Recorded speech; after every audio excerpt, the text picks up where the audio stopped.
Hi friends, तुमच्याकडे पाहुणे आल्याने झटपट काहीतरी होणारं स्पेशल बनवायचं असेल तर नक्कीच ट्राय करा ही रेसिपी। आज आपण बनवणार आहोत पनीर कोल्हापुरी।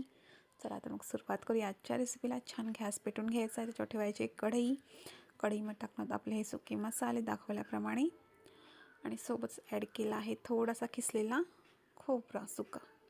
छान आपण तव्यावर भाजून घेतलं आहे सगळं मिश्रण आणि मिक्सरच्या भांड्यामध्ये याची एक पेस्ट रेडी केली अशा प्रकारे। त्याच्यामध्येच ॲड केला आहे बारीक चिरलेला टोमॅटो, अर्धा कांदा आणि 5 भिजवलेले काजू।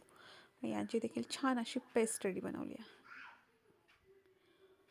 आता कढईमध्ये टाकूया तेल आणि त्याच्यावर स्लाइसमध्ये कट केली शिमला मिरची, पनीरचे क्यूब्स आणि स्लाइसमध्ये कट केलेला आपला कांदा छान शॅलो फ्राय करून घेतला आहे। तुम्ही याच्यामध्ये फरसबी देखील ॲड करू शकता बारीक चिरून, माझ्याकडे अवेलेबल नसल्यामुळे नाही टाकली आहे।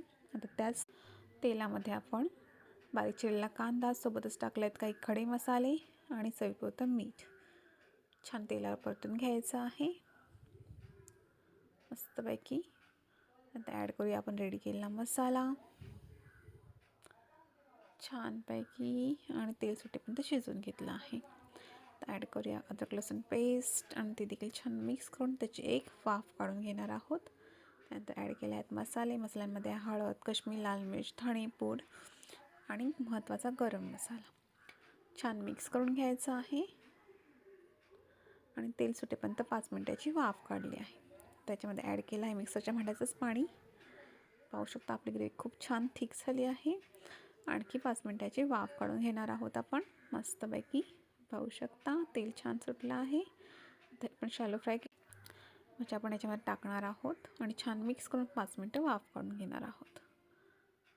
आता ॲड केलं आहे याच्यामध्ये दूध ऑप्शनल आहे, याच्यामध्ये तुम्ही फ्रेश क्रीम देखील टाकू शकता आणि बारीक चिरलेली कोथिंबीर ॲड करूया आणि झटपट पटापट आपली भाजी रेडी झाली आहे। छान 5 मिनिटं वाफ काढायची आहे आणि गरमागरम अशी पनीर कोल्हापुरी रेडी आहे। खूप इझी आहे बनवायला, तितकीच टेस्टी देखील आहे। तुम्ही देखील नक्की ट्राय करा, तुम्हाला देखील खूप आवडेल। Bye bye.